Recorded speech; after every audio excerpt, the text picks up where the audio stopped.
Hey guys, Aaron Cybertron Zang here, and today I have another VGC 14 battle for you all from the June International Challenge, which obviously took place last month.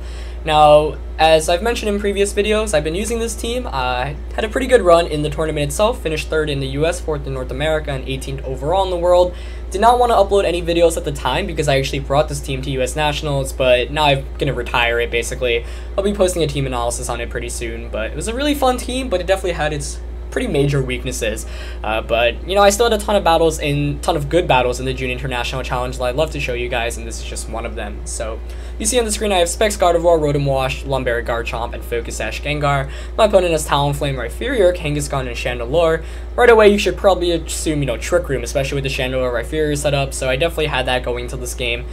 I don't have a very good way to actually beat Trick Room, so I decided, alright, I just need to bring Pokemon that can beat his Pokemon quickly. So did go for the 4 that I did because, you know, has the super effective hits I need to KO him. So without further ado, let's get into this battle. Now, Trick Room is kind of interesting in VGC 2014. It's definitely not as popular as a strategy as opposed to, say, VGC 2012 or 2013, mainly because the Trick Room users aren't as good. You had Cresselia and Jellicent in 2013, which was really, really nice. Now, you know, Chandelure is nice, but it's pretty darn frail. You often see with the Focus Sash, just to survive an attack and get the Trick Room up. So he's going to go with his Kangaskhan and Chandelure against my Gardevoir and Rotom Wash. It's also interesting to see the Kangaskhan because normally Mawile is the Mega Evolution you'd want to use in a Trick Room team, just because it's so much more powerful. Or not so much more, but you know, it's slower, and you'd imagine with Trick Room going up, Mawile is the slowest Pokemon, or the fastest Pokemon on the field. This first turn, I do go for the Will-O-Wisp and the Moonblast onto Kangaskhan. I know Trick Room's going up, and I basically just admit defeat there. And I figure I have Garchomp in the back, so whether I burn the Kangaskhan or do a lot of damage, I'll take either. And he is going to let me Moonblast the Kangaskhan as he goes for the Fake Out onto Rotom Wash. Trick Room is obviously going to go up, as I predicted. And yeah, it's not the best of positions for me. Now this following turn, I assume he's just going to Shadow Ball and target the Rotom. Shadow Ball the Gardevoir and target the Rotom.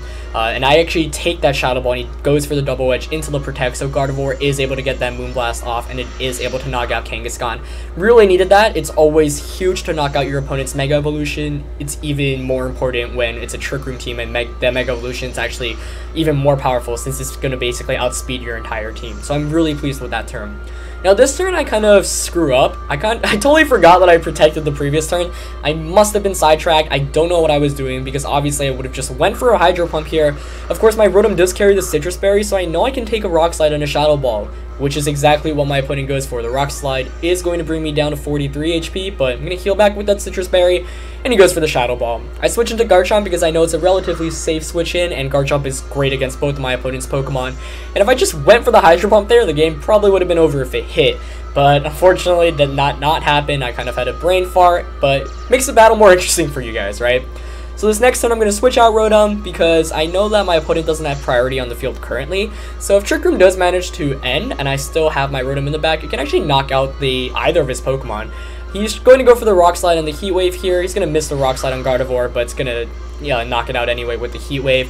Garchomp did protect, so nothing's going to happen there. And we're down to the last turn of Trick Room now. I bring in Gengar, which is really good because it can do a lot of damage to both of my opponent's Pokemon, and the Protect here is obvious, but Chandelure, I'm pretty confident, doesn't have Hidden Power Ice, and I assume he's just going to go for another Rock Slide and Heat Wave, and I know my Garchomp can take that, so I know I can actually just safely Earthquake here.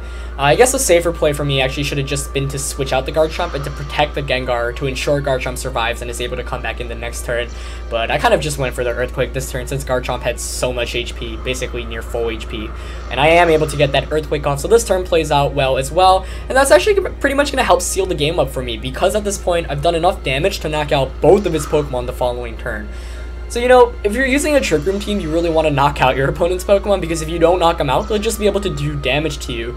You know, normally you have 2 full turns to take advantage of your Trick Room. The other 2 you'd assume is going to go down to your opponent's protecting or whatnot. So if you're not able to score knockouts on those turns, it's going to be really bad for you. And in this case, that's exactly what happened.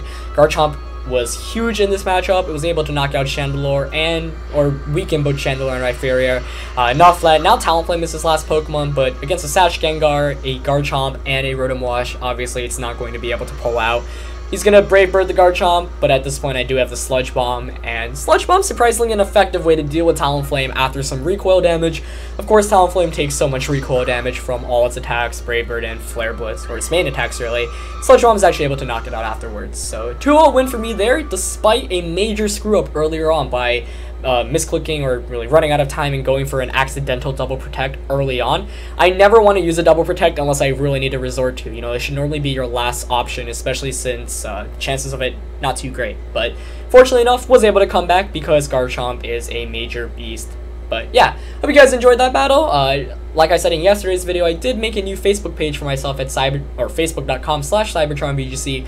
That's in the description below, so check it out if you haven't already. Leave a like to get updates on whenever I post stuff, you know, right away. So hope you guys enjoyed this battle, and I'll see you tomorrow. Peace.